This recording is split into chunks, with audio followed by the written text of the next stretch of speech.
शांति। आज 27 मार्च 2025 के साकार मधुर महावाक्य हैं। मीठे बच्चे, खिवैया आया है तुम्हारी नैया पार लगाने। तुम बाप से सच्चे होकर रहो तो नैया हिलेगी डुलेगी लेकिन डूब नहीं सकती है। प्रश्न है आज की मुरली का कि बाप की याद बच्चों को यथार्थ न रहने का मुख्य कारण क्या है।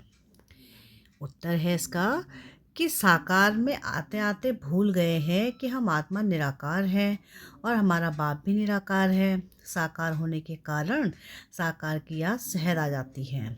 देही अभिमानी बन अपने को बिंदी समझ बाप को याद करना, इसी में ही मेहनत है। ओम शांति।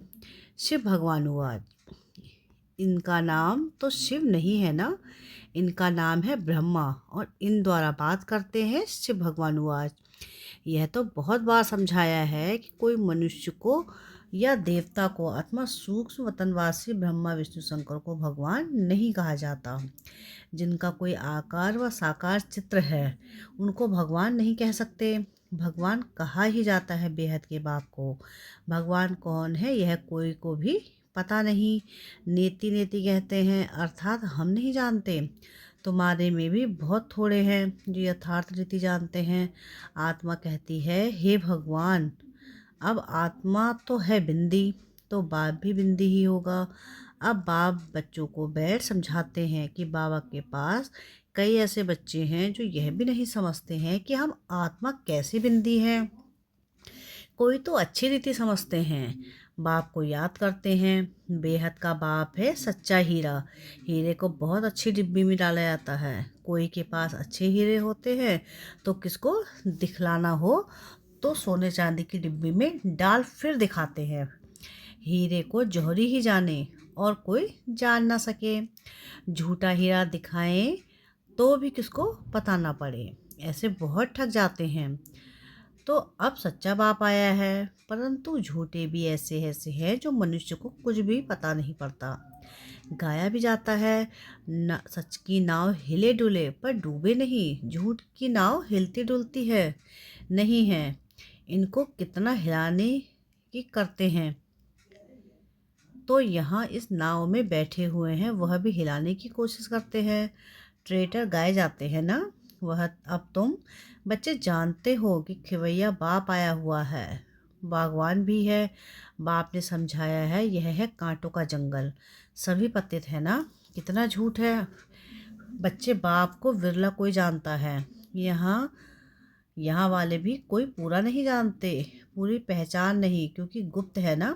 भगवान को याद तो सब करते हैं, यह भी जानते हैं कि वह निराकार है, परम धाम में रहते हैं। हम भी निराकार आत्मा हैं, यह नहीं जानते। साकार में बैठे बैठे वह भूल गए हैं। साकार में रहते रहते साकार ही याद आ जाता है। तुम बच्चे अभी देही अभिमानी बनते हो। भगवान को कहा जाता है परमपिता परमात्मा। यह समझना तो बिल्कुल सहज है। परमपिता अर्थात परे से परे रहने वाला। परमात्मा तुमको कहा जाता है आत्मा, तुमको परम नहीं कहेंगे। तुम तो पुनर्जन्म लेते हो ना। ऐसी यह बातें कोई भी नहीं जानते। भगवान को भी सर्वव्यापी कह देते हैं। भक्त भगवान को ढूंढते हैं, पहाड़ों पर, तीर्थों पर, नदियों पर भी जाते हैं। समझते हैं नदी पतित पावनी है, इसमें स्नान कर हम पावन बन जाएंगे। भक्ति मार्ग में यह भी किसको पता नहीं पड़ता कि हमको चाहिए क्या। सिर्फ कह देते हैं मुक्ति चाहिए, मोक्ष चाहिए, क्योंकि यहाँ दुखी होने के कारण तंग हैं। सतयुग में कोई मोक्ष व मुक्ति थोड़ी ही मांगते हैं। वहाँ भगवान को कोई बुलाते नहीं, यहाँ दुखी होने के कारण बुलाते हैं। भक्ति से कोई का दुख हर नहीं सकते। भल कोई सारा दिन राम राम बैठ जपे तो भी दुख हर नहीं सकते। यह है ही रावण राज्य। दुख तो गले से जैसे बधा हुआ है।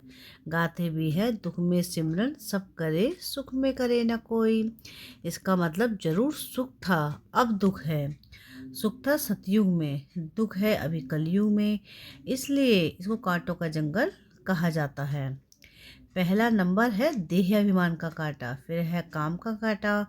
अभी बाप समझाते हैं कि तुम इन आँखों से जो कुछ भी देखते हो वह सब विनाश होने वाला है। अब तुमको चलना है शांति धाम। अपने घर को और राजधानी को याद करो। घर की याद के साथ साथ बाप की याद भी ज़रूरी है, क्योंकि क्योंकि घर कोई पतित पावन नहीं है। तुम पतित पावन बाप को कहते हो, तो बाप को ही याद करना पड़े। वह कहते हैं कि मामी कम याद करो, मुझे ही बुलाते हो ना। बाबा आकर पावन बनाओ। ज्ञान का सागर तो जरूर मुख से आकर समझाना पड़े, प्रेरणा तो नहीं करेंगे। एक तरफ शिव जयंती भी मनाते हैं तो दूसरी तरफ फिर कहते हैं कि नाम रूप से न्यारा है।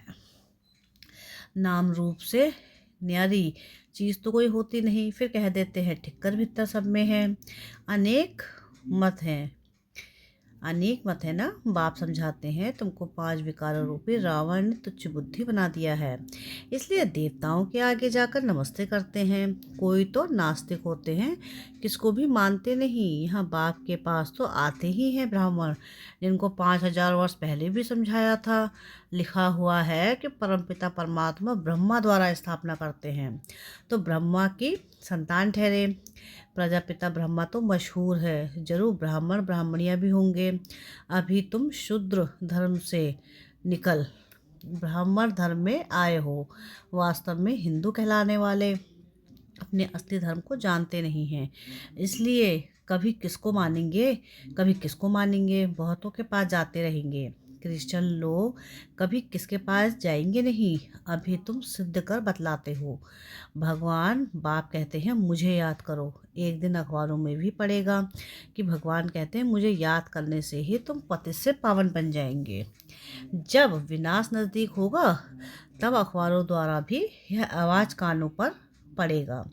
अखबार में तो कहाँ कहाँ से समाचार आते हैं ना, अभी भी डाल सकते हो। भगवानुवाच है, परमपिता परमात्मा शिव कहते हैं मैं हूँ पतित पावन, मुझे याद करो तो तुम पावन बन जाएंगे। इस पतित दुनिया का विनाश सामने खड़ा है, विनाश जरूर होना है, यह भी सबको निश्चय हो जाएगा। रिहर्सल भी होती रहेगी। तुम बच्चे जानते हो जब तक राजधानी स्थापन नहीं हुई है तब तक विनाश नहीं होगा। अर्थक्वेक आदि भी होनी है ना। एक तरफ बॉम्ब्स फटेंगे, दूसरी तरफ नेचुरल कैलेमिटीज़ भी आएंगी। अन्न आदि नहीं मिलेगा, स्टीमर नहीं आएंगे, फैमन पड़ जाएंगे, भूख मरते मरते खत्म हो जाएंगे। भूख हड़ताल जो करते हैं वह फिर कुछ ना कुछ जल का माखिया शहद आदि लेते रहते हैं, वजन में हल्के हो जाते हैं। या तो बैठे बैठे अचानक अर्थक्वेक होगी, मर जाएंगे। विनाश तो जरूर होना है। साधु संत आदि ऐसे नहीं कहेंगे कि विनाश होना है इसलिए राम राम कहो। मनुष्य तो भगवान को ही नहीं जानते, भगवान तो खुद ही अपने को जाने और न जाने कोई उनका टाइम है आने का, जो फिर इस बूढ़े तन में आकर सारी सृष्टि के आदि मध्य अंत का नॉलेज सुनाते हैं। तुम बच्चे जानते हो कि अभी वापस जाना है। इसमें तो खुश होना चाहिए कि हम शांति धाम जाते हैं। मनुष्य शांति ही चाहते हैं, परंतु शांति कौन देवे। कहते हैं ना कि शांति देवा। अब देवों का देव तो एक ही ऊंच से ऊंच बाप है। वह कहते हैं कि मैं तुम सबको पावन बनाकर ले जाऊंगा, एक को भी नहीं छोड़ूंगा। ड्रामानुसार सबको जाना ही है। गाया हुआ है मच्छरों सदस्य सब आत्माएं जाती हैं। यह भी जानते हैं कि सतयुग में बहुत थोड़े मनुष्य हैं, अभी कलयुग अंत में कितने ढेर सारे मनुष्य हैं। फिर थोड़े कैसे होंगे। अभी है संगम, तुम संगम युग में जाने के लिए पुरुषार्थ करते हो, तुम सतयुग में जाने के लिए पुरुषार्थ करते हो। जानते हो यह विनाश होगा, मच्छरों सदृश आत्माएं जाएंगी, सारा झुंड चला जाएगा, सतयुग में बहुत थोड़े रहेंगे। बाप कहते हैं कोई भी देहधारी को याद नहीं करो, देखते हुए हम नहीं देखते हैं। हम आत्मा हैं, हम अपने घर जाएंगे, खुशी से पुराना शरीर छोड़ देना है। अपने शांति धाम को याद करते रहेंगे तो अंतमत सुगति हो जाएगी। एक बाप को याद करना, इसमें ही मेहनत है। मेहनत बगैर ऊंच पर थोड़े ही मिलेगा। बाप आते ही हैं हमको नर से नारायण बनाने के लिए। अब इस पुरानी दुनिया में कोई चैन नहीं है, चैन है ही शांति धाम और सुख धाम में। यहाँ तो घर घर में अशांति है, मार पिटाई है। बाप कहते हैं अब छिजी दुनिया को भूल जाओ, मीठे मीठे बच्चों, मैं तुम्हारे लिए स्वर्ग की स्थापना करने आया हूँ। इस नर्क में तुम पतित पावन में पड़े हो, अब स्वर्ग में चलना है। अब बाप बाप को और स्वर्ग को याद करो तो अंतमति सो गति हो जाएगी। शादी आदि में भल जाओ, परंतु याद बाप को करो। नॉलेज सारी बुद्धि में रहनी चाहिए। वह घर में रहो, बच्चों आदि की संभाल करो, परंतु बुद्धि में रखो कि बाबा का फरमान है मुझे याद करो। घर छोड़ना नहीं है, नहीं तो बच्चों की संभाल कौन करेगा। भक्त तो लोग घर में रहते हैं, गृहस्थ व्यवहार में रहते हैं, फिर भी भक्त कहा जाता है क्योंकि भक्ति करते हैं, घर बार संभालते हैं। विकार में जाते हैं तो भी गुरु लोग उनको कहते हैं कि श्री कृष्ण को याद करो तो उन जैसा बच्चा होगा। इन बातों में अब तुम बच्चों को नहीं जाना है, क्योंकि तुमको अब सतयुग में जाने की बातें सुनाई जाती हैं। किसकी स्थापना हो रही है? जिसकी स्थापना हो रही है, वैकुंठ की स्थापना कोई कृष्ण नहीं करते हैं। श्री कृष्ण तो मालिक बना है, बाप से वर्षा लिया है। संगम के समय ही गीता का भगवान आते हैं। गीता सुनाई बाप ने और बच्चे ने सुनी। भक्ति मार्ग में फिर बाप के बदले बच्चे का नाम डाल दिया है। बाप को भूल गए हैं तो गीता का भी खंडन हो गई। वह खंडन की हुई गीता पढ़ने से क्या होगा? बाप तो राजयोग सिखला कर गए। इसमें श्री कृष्ण सतयुग का मालिक बना। भक्ति मार्ग में सत्यनारायण की कथा सुनने से कोई स्वर्ग का मालिक बनेगा क्या? ना कोई इस ख्यालात से सुनते हैं, उससे फ़ायदा कुछ नहीं मिलता। साधु संत आदि अपने अपने मंत्र देते हैं, फोटो देते हैं।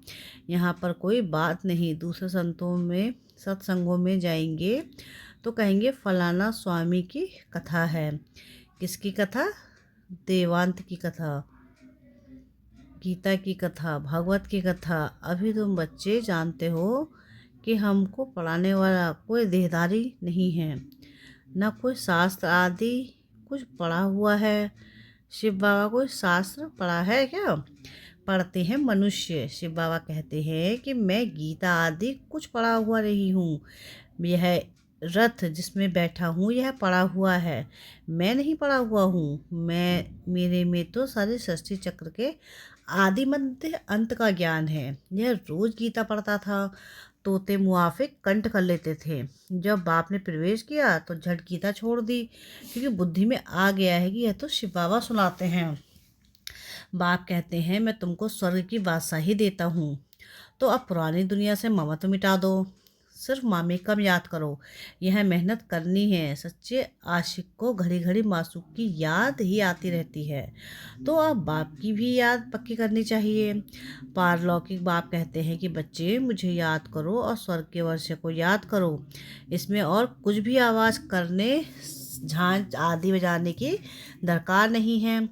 गीत भी कोई अच्छे अच्छे आते हैं तो बजाए जाते हैं, जिनका अर्थ भी तुमको समझाते हैं। गीत बनाने वाले खुद कुछ भी नहीं जानते। मीरा भक्तन थी। अभी तो तुम तो अभी ज्ञानी हो। बच्चों से जब कोई काम ठीक नहीं होता तो बाबा कहते तुम तो जैसे भक्त हो, तो वह समझ जाते हैं कि बाबा ने हमको ऐसा क्यों कहा। बाप समझाते हैं कि बच्चे अब बाप को याद करो, पैगंबर बनो, मैसेंजर बनो, सबको यही पैगाम दो कि बाप और वर्षे को याद करो तो जन्म जन्मांतर के पाप भस्म हो जाएंगे। अब वापस घर जाने का समय है। भगवान एक ही है, उनको अपनी देह नहीं है। बाप ही अपना परिचय बैठ देते हैं, मन मनाव भाव का मंत्र देते हैं। साधु सन्यासी आदि ऐसा कभी नहीं कहते।